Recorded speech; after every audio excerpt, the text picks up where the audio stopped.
This episode of Real Estate of Sneakers is brought to you by Christina Shaw at Allstate. If you're looking to get homeowners insurance, you're looking to get auto insurance, she's definitely the person that I would recommend you speak to. 516-900-1234.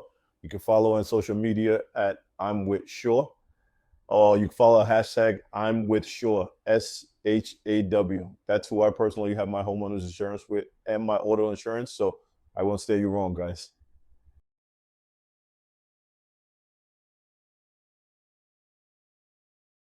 What's going on, folks? Here we are on another episode of Sneakers and Real Estate. Two of my favorite things that I love to talk about. Today we are going to be talking about the Jordan 1 black and gold. I really like this shoe. I like the colors that they chose. I like the gum bottom.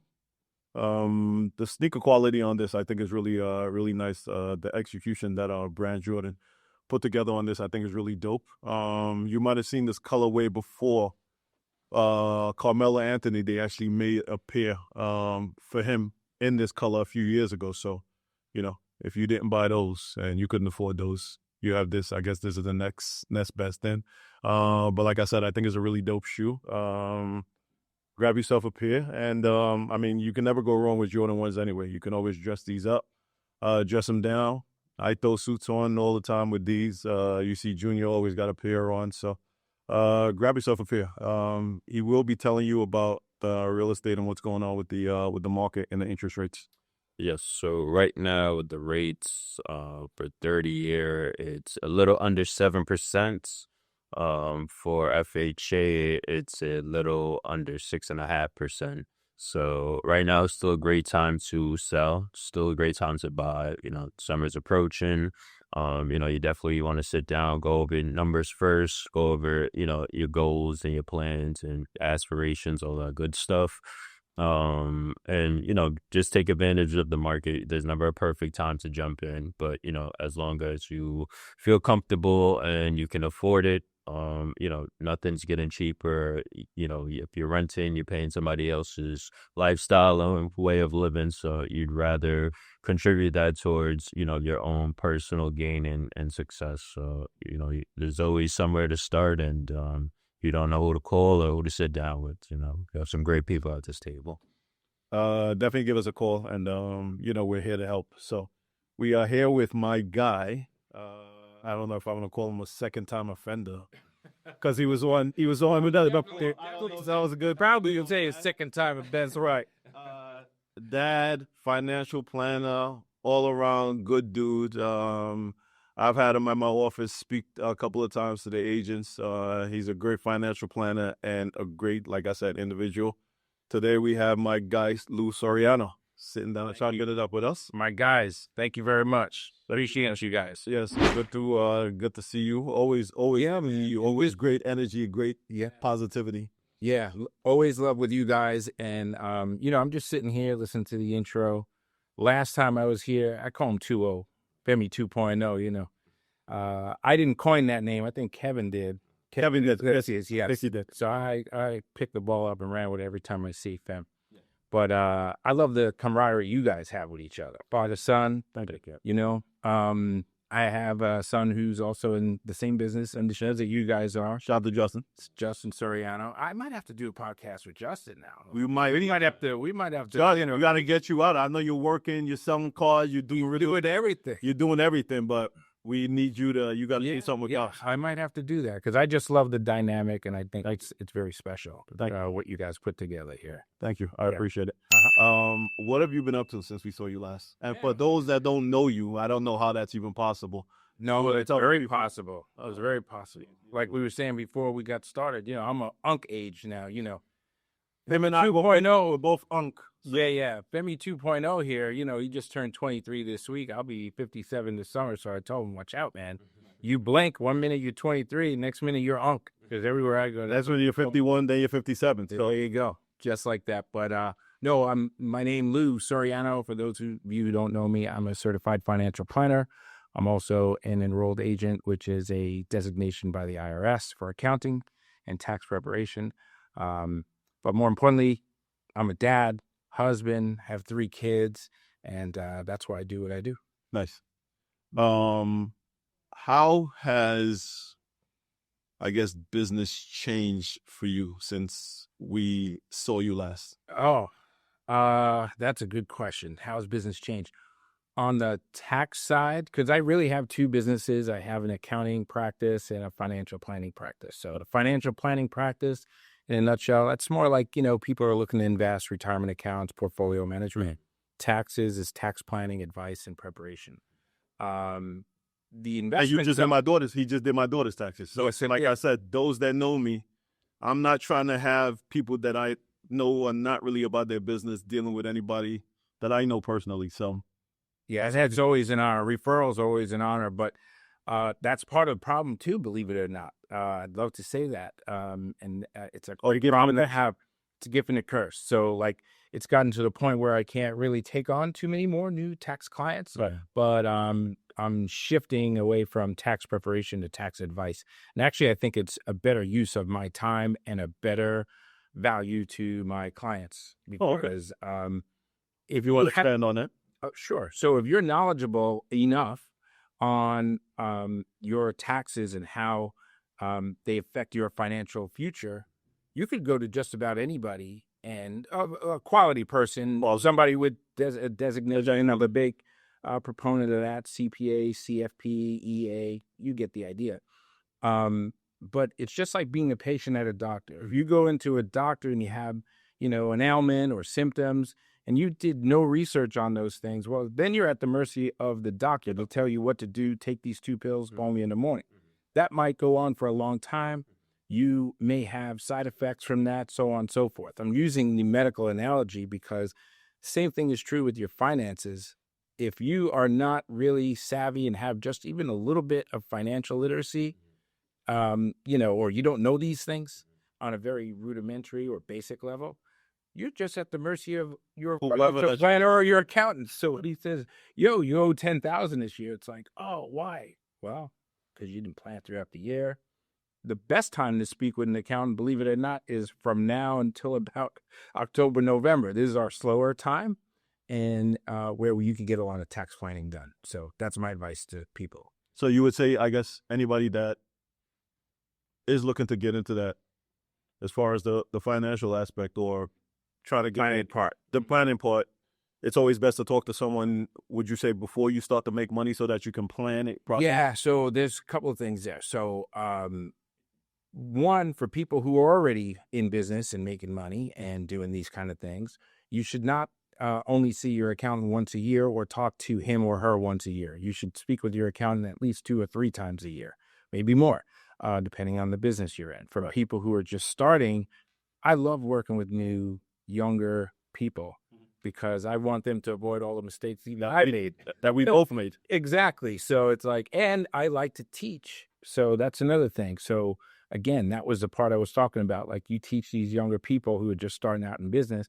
And I don't care if you're making 10,000, 20,000, 50,000 first year. It doesn't matter. It doesn't matter to me, certainly. Right. I actually want to help promote you and also educate you so that you could keep growing, and that's the advice stuff I'm talking about. So if you're just starting out, you're a new realtor, believe it or not, when you passed that real estate exam, you not only became a realtor, you became a business person, and as a result, you need to know about some of the things we're talking about here today. Nice. What did you do before financial planning? Man, whatever it took. I did everything. You and me both, right? I did everything. But my degree is in engineering. I was a biomedical engineer. I repaired and maintained medical equipment for a long time. Wow. So I didn't even know that. Yeah, a lot of people don't. So I did that for quite some time. But I started investing early on. That's another thing I don't want to lose startup too. You got to remind me about investing, young people investing. I started investing at a young age. I was fortunate enough to come across somebody who advised me that there was a 401k plan at work. Nice. He recommended that I at least contribute what the match was, which at the time was 5%. I was making a whole $30,000 a year, thought I was killing it. And I guess I was in my own mind at the time. Of course. So I said, yeah, I had no bills, wasn't married, no children. But once I started that habit, guys, it became like I didn't miss it. Right. And then the matching and the compounding took place. So But that's what I did in a former life. And then I had an uncle who was an accountant.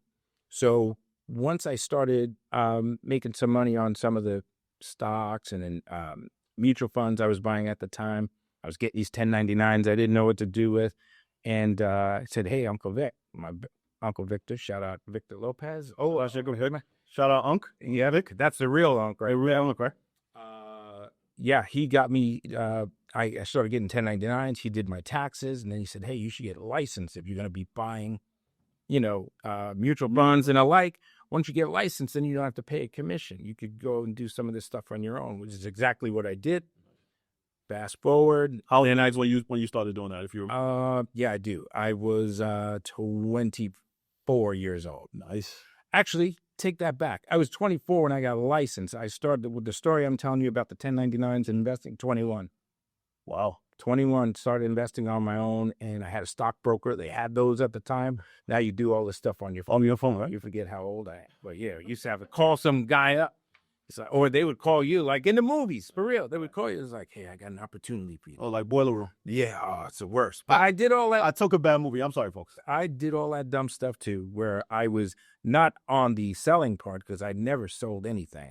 But I was on the other end of that. It's like, hey, buy this, sell this, and you're at the mercy of what you think they have this information. Yeah, that's interesting. And then I started realizing I need to know more.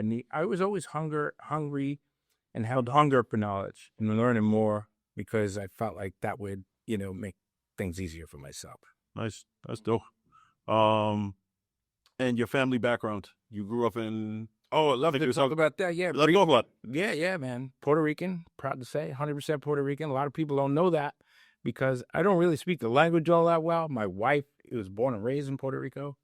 I think Soriano throws them off. Soriano throws them off. I talk with a little bit of Brooklyn Italian slang because, I grew up in Brooklyn with a lot of Italians. So, Brooklyn too. We got to shut that thing off. Sorry. Yeah, I grew up in Brooklyn, Red Hook, Brooklyn, Carroll Gardens, Brooklyn. New York, Flatbush. Yes. Coney Island. Hey, BK. That's the way it is. BK all day. That's it. And I'm going to claim it till I die, folks. I don't live there anymore, folks. Don't tell me I can't say I'm not from Brooklyn. That's where I was born. That's it. But that's what it is. We're from Brooklyn. Show love. It's a Brooklyn way. It's right. That's what we do. And same thing. I lived there only 17 years. But I still say I'm from Brooklyn. People say, I'm from Brooklyn, just like now, right? Lived in Brentwood also. Moved from Brooklyn to Brentwood. Went to high school in Brentwood. Met my wife in Brentwood. Nice. And then moved from Brentwood in 95, and I've been in Smithtown ever since. So funny thing is, I'm in Smithtown like 30 years.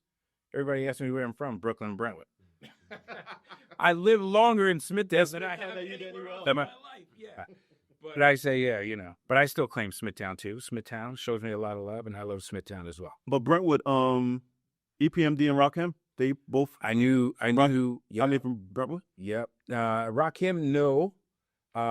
So from Brentwood has a lot of legendary. A lot of legendary. Oh yeah, man. So at that time in the 80s, in my high school were the following: Craig Mack, Yeah. Yep. We had all right. EPMD, Eric Sermon, Parrish Smith was there. Shout out to EPMD. Also, a good friend of mine, still to this day, Kenyon Smith, who is a DJ for up until recently, Lil Wayne. So he's still in Drake. He was working with these guys. Dope. But also was EPMD's first DJ. Also, Marco used to be hanging around the school. Biz Markie, a quick Biz Markie story. He was and wasn't from Brentwood, but there's a line in one of his songs, The Vapors, where he said, "Do you remember me from Noble Street, Chief?" That's Noble Street, Brentwood. There was a park on Noble Street. Okay, I didn't even know that. And he used to hang out there. But Biz, back in the day, you didn't know. He looked like a regular guy, student. If anything, he was like a little big, burly guy. Right.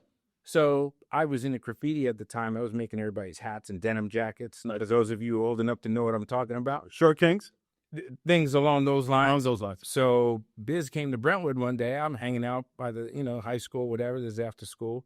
He had the hat, B-I-Z. The famous hat. Right. Well, he wanted me to tag one on. I was like, yeah, all right, whatever. I didn't know who he was. Right. Next thing you know, I'm on watching Yo MTV Raps. I'm like, oh, that's the guy who wanted me to make him a hat. I kind of blew him off because I didn't know who he was. Next thing I know, he's on, and then Vapors drop and all that. But that was a very fun time in the 80s, late 80s. Right. 80s was some great times. 80s and 90s, in my opinion, when it comes to music. But 100%. These are kids. This is a genre of music that was made by kids. Right. And you were sitting in high school next to these kids, people, kids, we're all kids at the time. And then they went on to create really a movement that is so gigantic now that it's great movement, great catalog of music that, like it was a great time to be alive, as they say. Yeah, great time. Yeah. So you going from that, what made you go, I guess, shift gears from that to now get into financial planning? So it always was financial planning. Financial planning. Well, from early, like you said. Yeah, it started early, but then what started happening was when my Uncle Victor was saying, hey, you got these 1099s. Here's how you claim on your taxes. Then I started doing my own taxes, and then family and friends started saying, hey, Lou's involved in like some other stuff. Maybe you could do our taxes. So I started there, and then taxes always helped me help people with their finances too.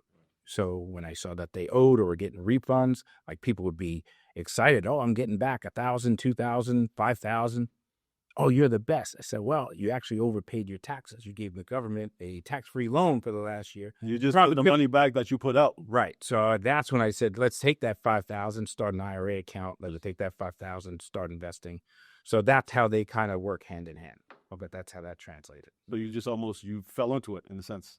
Yeah, but I was doing it for myself. So it wasn't a business. It was just helping people. And then, I think the first tax return, I made $30. And the reason why I made $30, this is crazy, right?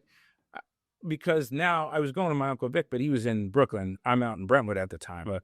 So I met this other guy, young guy too, at the time. And I said, oh, I hear you do taxes. He goes, yeah, how much? $30. Okay, he did them. Anyway, and then I said, oh, I could have done that myself. So I did my own taxes. And then somebody asked me, hey, can you do my taxes? I said, here, you're doing them. I said, yeah, I could help you out.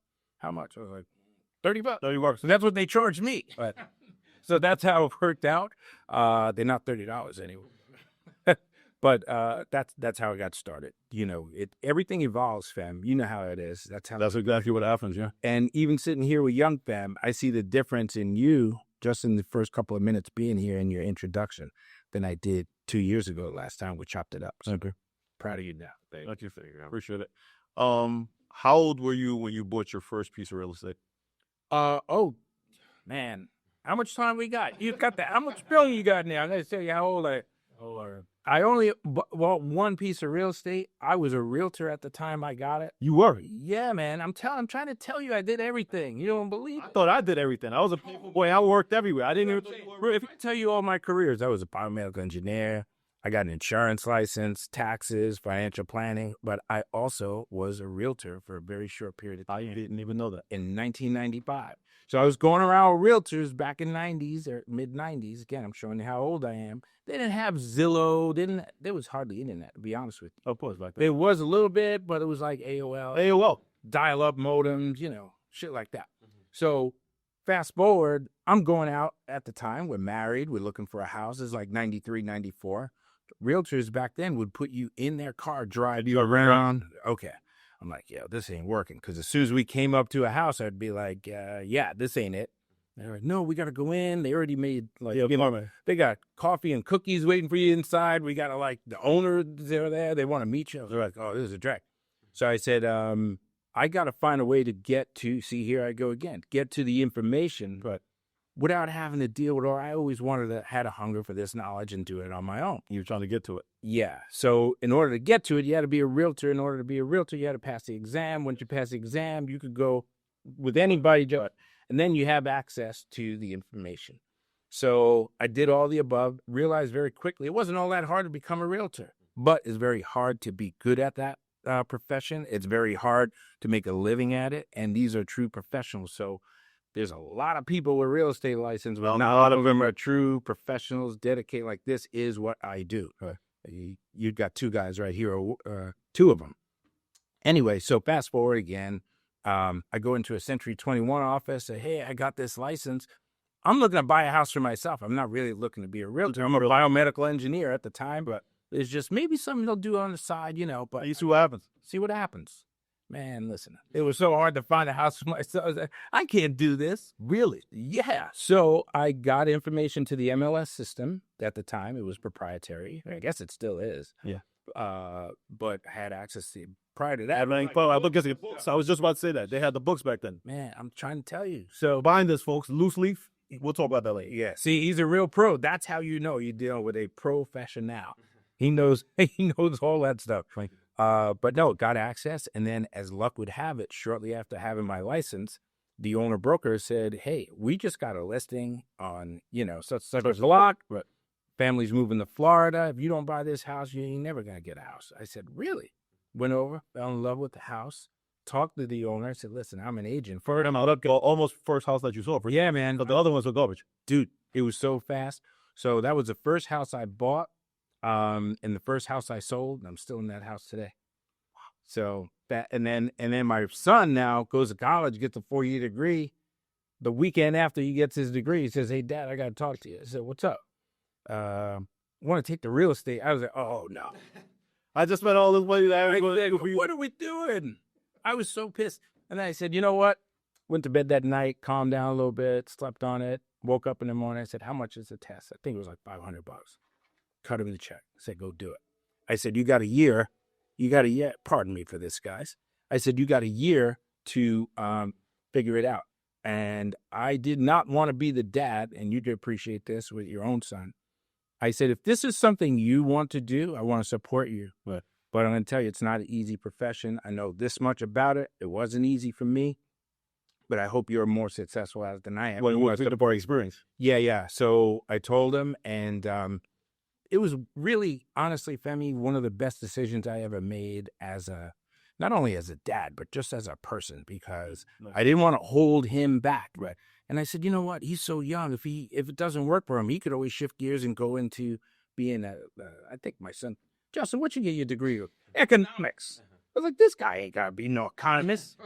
I said, but he can start him as a wrister. I said, he can do that. He's got that personality, and he's so good at it. He's doing so well. Nice. I'm so proud of him. Shout out to Just. Yeah, man. So it makes me look smart. One, because I had, it was a blessing, honestly. God gave me the patience to be patient with this situation. And more importantly, full circle, my son helped me because, man, don't make me cry up in here, man. We don't have that, yeah. No, my son helped me because as a result of him going into real estate, I started helping him make sure he doesn't make all the mistakes with taxes and so on and so forth. Started speaking with him and his team at the time. The owners of the brokerage got a hold of me and said, good, can you come in and teach some of these classes? Nice. Started making YouTube videos on Instagram. Nice. Met Femi and Femi 2.0. They were gracious enough to have me come in, talk to Keller crew. Yes. And I just been doing it a couple of times. Over and over again for 5 years that my business grew as a result of my son. So you see how that worked? Full circle. So be patient. Parents, it's not easy. These kids, they test you, they try you. But, they sure do. Look at this guy.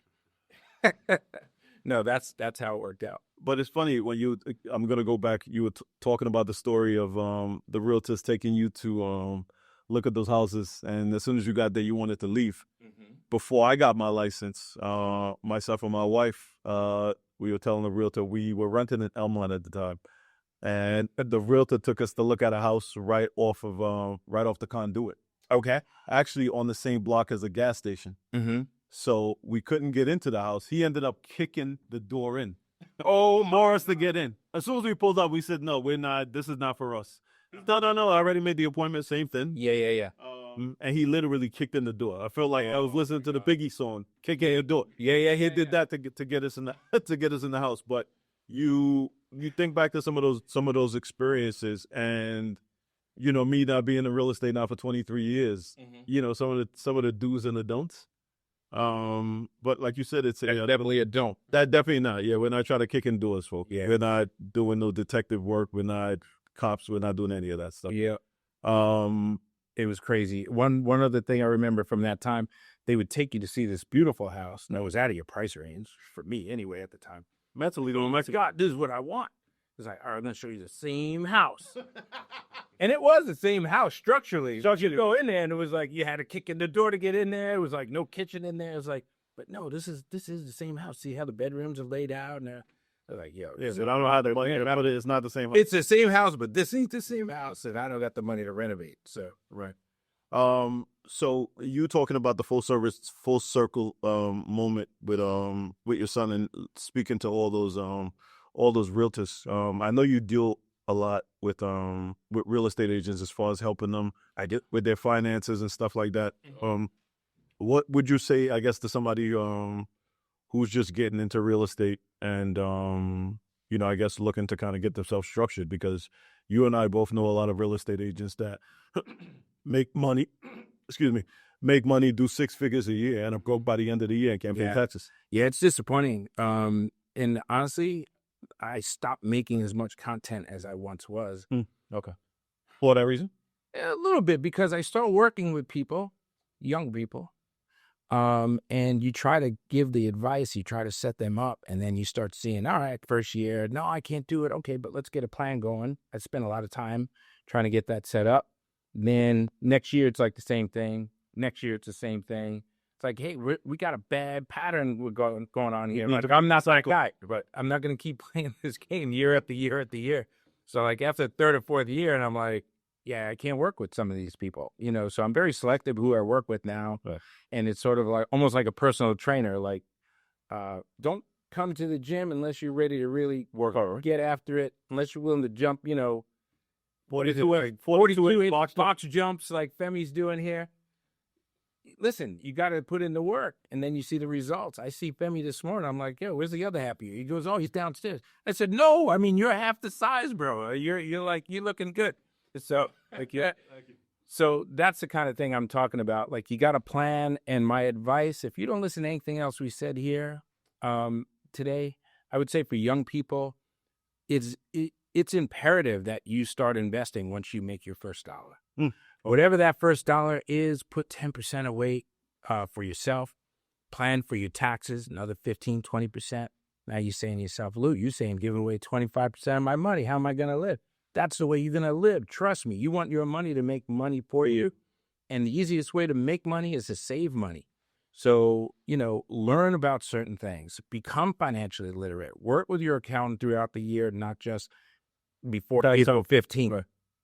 These are the little things. This is the cheat code. It's so simple. It's not even funny.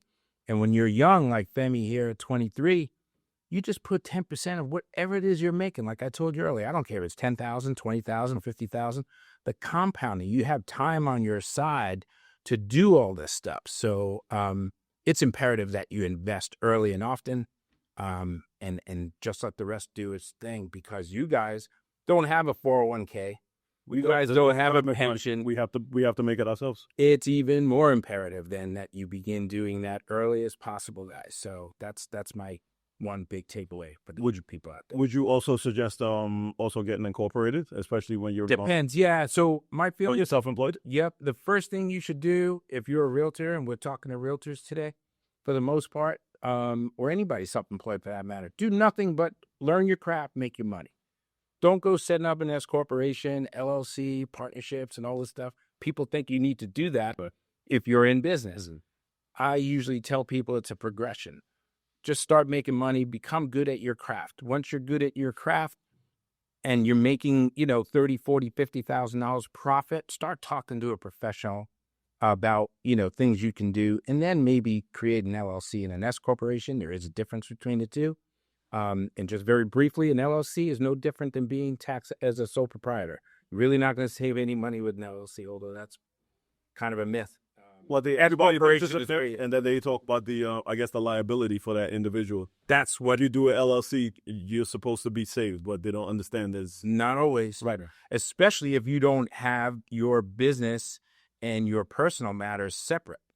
I've heard of many cases where no commingling. No, once you commingle, you get suing you, not your LLC.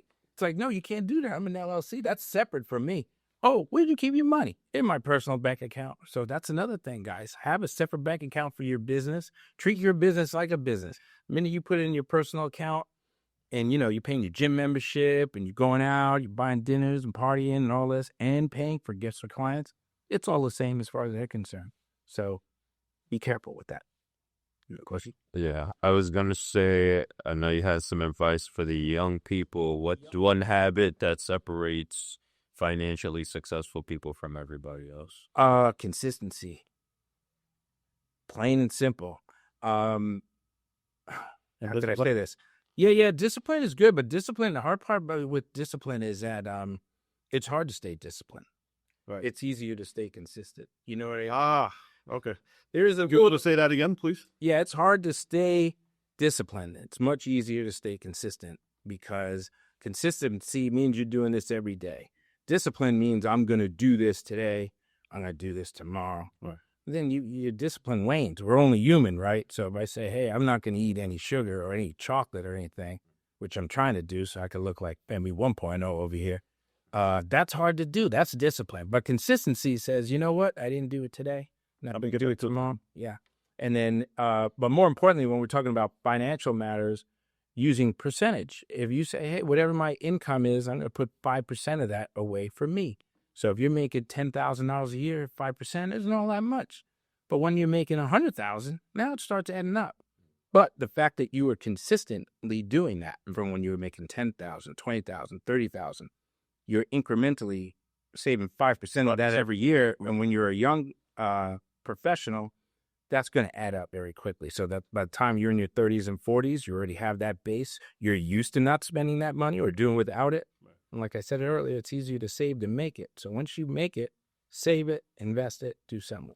Smart. That would be the, what do you call it? The consistency when you're not, like you said, when you're putting away the 5% every year. Right. Yep. That's my advice there.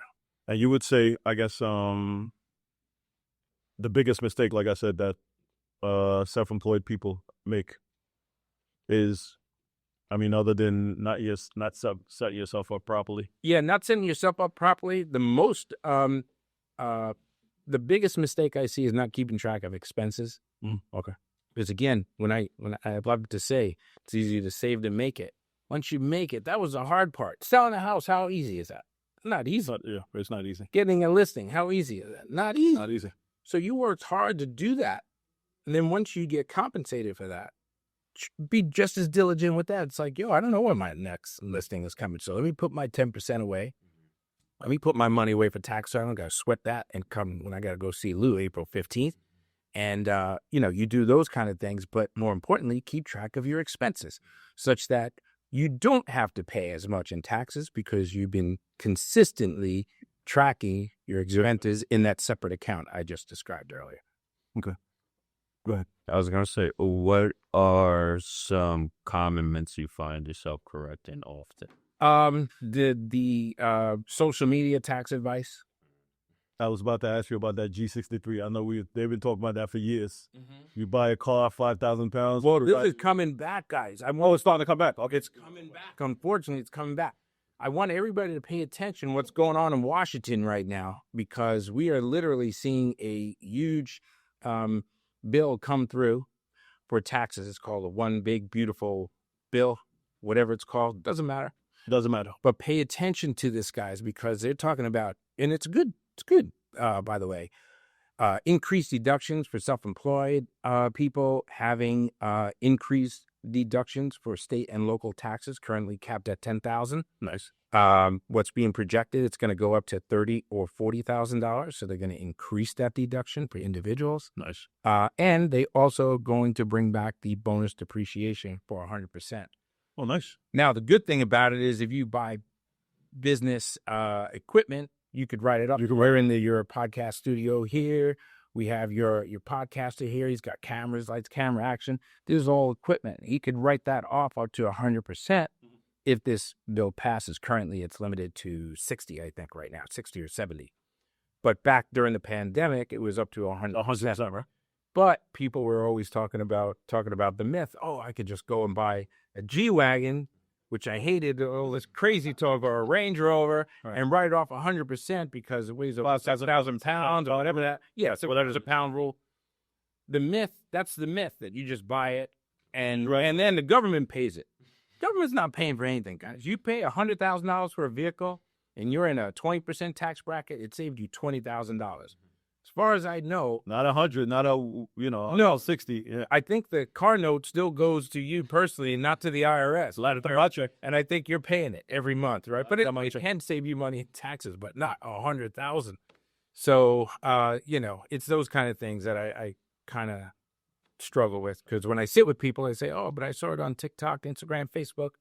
Like, no. Well, I remember Grant Cardone, I think a few years ago, he was talking about he bought a private jet and he wrote the whole thing off because he had to give the money to the government. Right. So instead of giving it to them, he spent the money on the jet. And if you want to talk about, because I know there's myths that you need to defunk all the time. And I had a video that I did one of those remixes with, I guess it's called, Grant Cardone. And it was weird because I made the video. I only got a couple, 100 followers at the time. Maybe I only got 2,000 now. I don't even know. But my phone kept blowing up because I got notification. Like, it kind of went mini viral. I had like 16,000 views or something like that. Wow. And it was just like, yo, what's going on? It was a video where Grant Cardone was talking about that he bought a G-Wagon, brought it to a show that he was doing or a conference, and then he sold it the next day, but he wrote it all off on his taxes. Guys, that's not the way it works. You have to use these assets, let's call it, in this case, a vehicle, 100% for business for it to even qualify for 100% deduction. It's a mixed-use asset, meaning we all use our cars for business or no use. Right. So as long as it's used more than 50% for business, it qualifies. So it could be anywhere from 50 to 100. But this law with the 6,000-pound rule thing, it was really made for contractors, landscapers, movers with a box truck. You understand? Yeah. Not influencers. Not influencers, not flexers, not blossers. You know what I mean? But listen, people leverage it. They do get away with it. But I just caution people away from that kind of thing because once you get line that, folks, it's not easy to get out of. And I do work with people, unfortunately, who have gotten caught up in stuff. Wow. Yeah, I know. Like you said, I hear so much of that. You're seeing the videos and you're seeing all those different things. I think even with our business, even with the real estate, you see everybody wants to get out there. They want to make what do they call them? Reels, and they want to do all these different things, and they think that's what the real estate is all about. Right. It's like you actually have to actually get out there and do your profession lends itself to that because of how Netflix portrays you guys and all the Bravo show. I don't say HDTV. In 23 years, I think that might have happened to me 3 times where I took somebody out, showed them 3 houses, and they bought one. Folks, that really doesn't exist. But you know what? I still don't have a driver, so.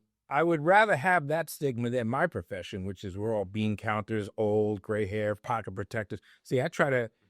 Lou, you buying that too? You know what I mean? Ferragamo sneakers on you. I try to debunk that stereotype too, but we all of our professions have it.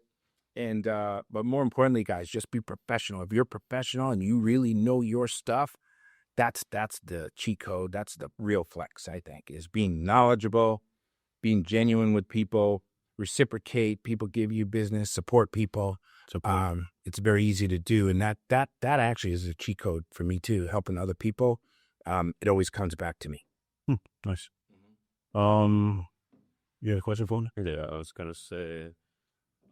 I know you're a big sneaker guy. I know you got the Ferragamos on. Yeah, so, but listen, man. Last time I saw you, had Bally's on it, right? I have Bally's on. Yeah, today I got, but I only do that when Bally's, Rick. You guys might. Well, we're a little older. Yeah, I'm a little older. Yeah, I am too. So I like give us. Listen, what's a year rotation? Yeah. So let's talk about sneakers just for a second. That way to go back for 2-0. I've been a sneakerhead since I was a kid. You don't even understand. So, but I like street sneakers. I'll call them from Brooklyn, my Brooklyn days. Right. So back then we had really pro Cads at Converse. It was kind of like how I came up. Then they had 69ers. They had the 3 stripes. They were like the fancier version of the pro Cads. Nice. Then I was wearing ponies. People don't know what ponies are. By the way, Spud Webb ponies. Yep. 5'7" guy. He's dunking. What's up about that list? I'm gonna go on the record here. I could be wrong, but I really think the Jordan ones were kind of mimicked the pony high tops back in the day. Thinking about it now, yeah. You go have a Google list. Pony sneakers, high top ponies. Look at some of the players in the NBA. They looked a lot like the Jordan ones. They're the Jordan one. I'm thinking about it now, yeah. So ponies, I wore a lot of ponies, wore a lot of suede Puma Clydes. You did, okay. Stan Smith is that's right. Yeah. He was the first athlete, I think, to have a sneaker endorsement deal. Yeah. and Clyde Smith, Clyde Frazier. I used to wear a lot of Pumas. Yeah, all that. Well, Stan Smith, what if you can remember? What year did Stan Smith even have? I think that was the early 70s, and it wasn't even Stan Smith. There was a guy before Stan Smith. I can't remember his name. He was a tennis player and that Adidas had a contract with. Arthur Ashe? Nope. Okay. Nope. It was another player who is up and coming, I believe, or maybe he was. I think maybe Stan Smith might have been the up and comer at the time. Doesn't matter, but it was somebody before Stan Smith. Right. But even the Stan Smith, if you look at what I have on now, most white sneakers for the most part, They mimic those. they mimic about Stan it. Smith. Yeah. Except Stan Smith had the green, a little bit of green logo in the back. So it was like an old white sneaker. But back in the day, that was, if you wanted to be clean, that was like your own on. And then, of course, we had the Air Force Ones that came out. Those dropped in '84, and that's been a staple ever since. I got them on the wall. So. Yep, I rock those too. So yeah, it's either one or the other. It's either, and when I'm dressed a little bit, I like a little nicer sneaker, so I'll wear something like that. Nice. Okay. But wait, we had Oh something. yeah, I was gonna say with the going back to the financials. When do you feel like it is okay for somebody to take on debt, and when do you feel like they should avoid it? Listen, debt is a reality. It's hard to really do anything without acquiring some debt.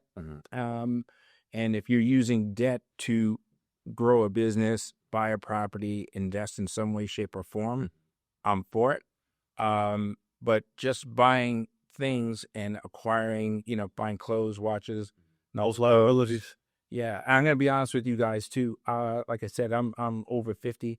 I really didn't start spending money like that till I was well into my 40s. And I felt secure enough to do that. I wasn't out here doing all this stuff back then.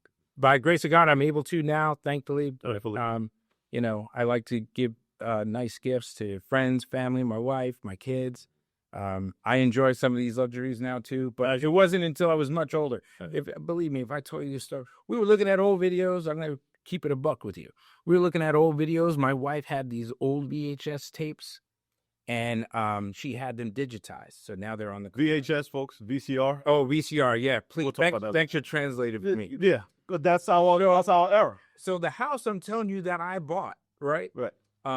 My son Justin was born in that house, right? Or that was the first house. Well, yeah, not born in. They were born in a hospital. Brought him home, but he was an infant.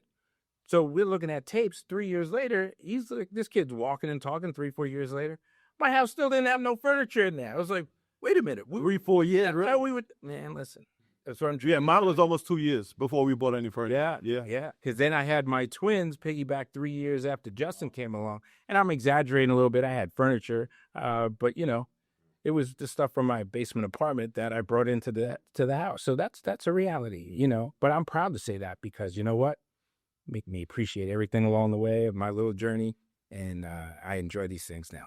But you could have bought the furniture because for you to start investing when you were 21, you were in a position where you could have done it, but you didn't do it because of your discipline. It was. You're 100% right, fam. I didn't even realize that, but you're right.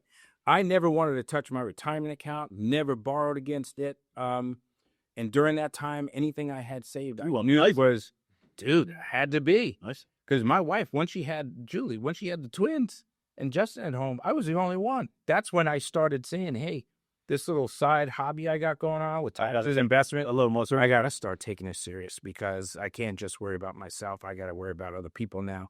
So taking on debt, getting back to your question, guys, just be consistent with it. Be careful with it. I forget the line, but it's like, there's a line in one of the Jay-Z songs. It's like, you got flash now, but time will reveal money.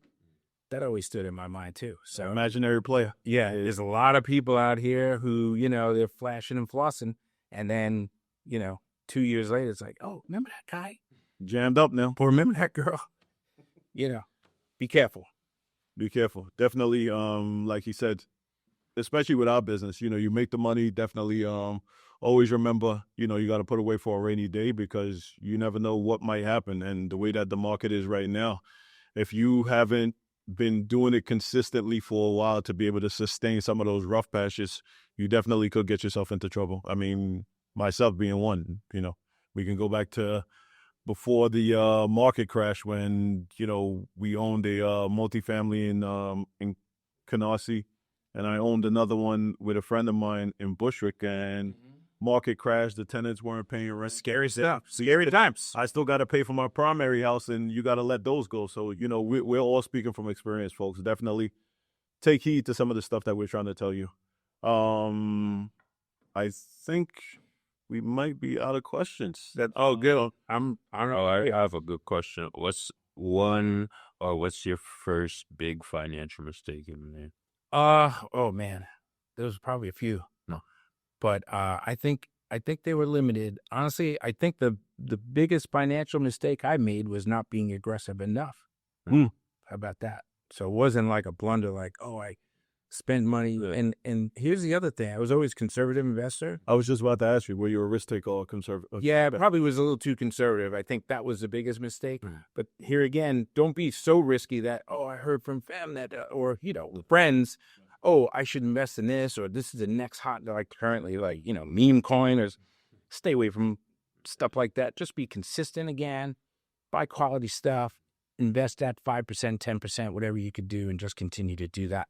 I probably had the bandwidth to put a little more in at times and maybe not be so conservative in the stuff I was investing. So I think if I had to say the biggest financial mistake was probably being too conservative. Yeah, that's why it took me until my 50s before I could, if I thought nice. That stuff was in the 50s. But it's good. I think, when you were also talking about, when you bought your first house that you're still in now, over 20 years. I always try to ask people that because you want to know if it was a mistake for them or if it was a lesson, if it was a great move that they made, because in our business, I think that if you're in real estate, I think you should own real estate because it makes it easier for you to be able to share your stories with some of the clients that you're dealing with. Yeah, Femi, I got very strong feelings about home ownership. And for this reason, I was in Red Hook Projects. I came from Red Hook Projects. Proud to say that. Moved to a nice apartment in Brooklyn. I started, getting in a little trouble with the graffiti and stuff. Nothing serious. I wasn't a criminal. I was just a little vandal. We got in trouble. Writing on walls and stuff. Look at us now, folks. Yeah, exactly. But my mom said, hey, we got to get, things are starting to change. This kid's 13. It starts this way, and then the next thing you know, and she probably was right because I had a lot of friends at that time that, that were doing right. So anyway, fast forward, we go to Brentwood and met my wife, changed my life. Home ownership changed my life.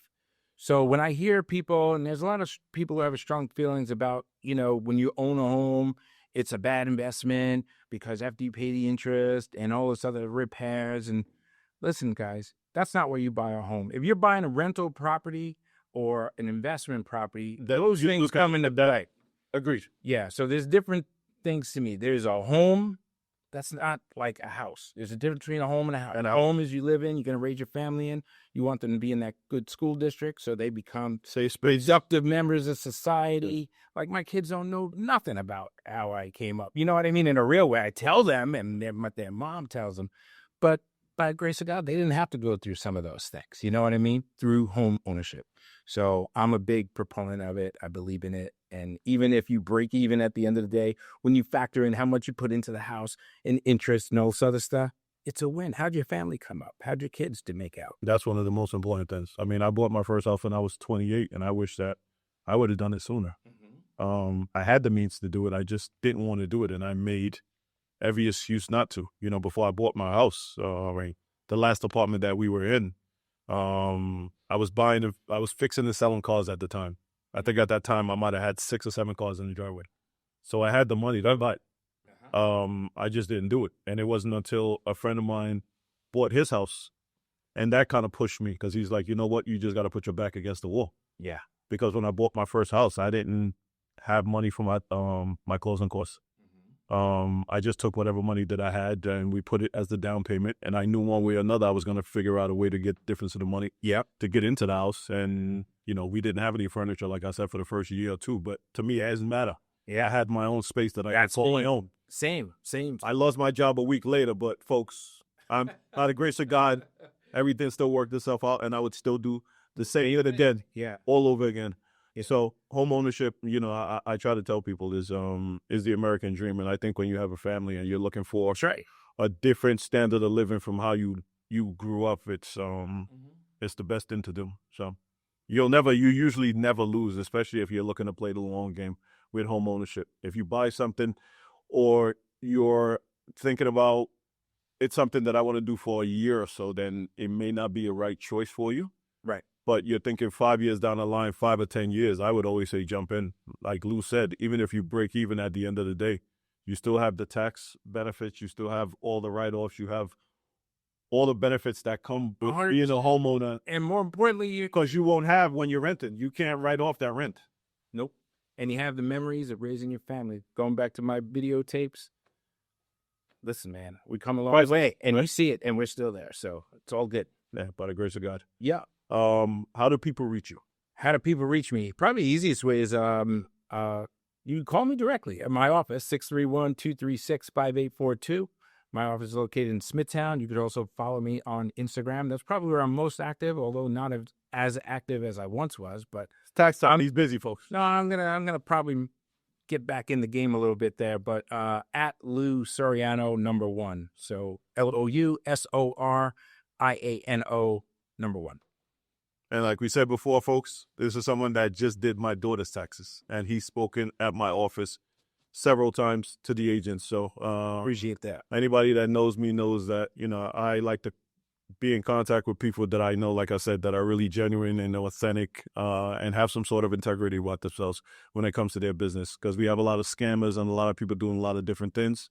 I'm not trying to associate with any of that.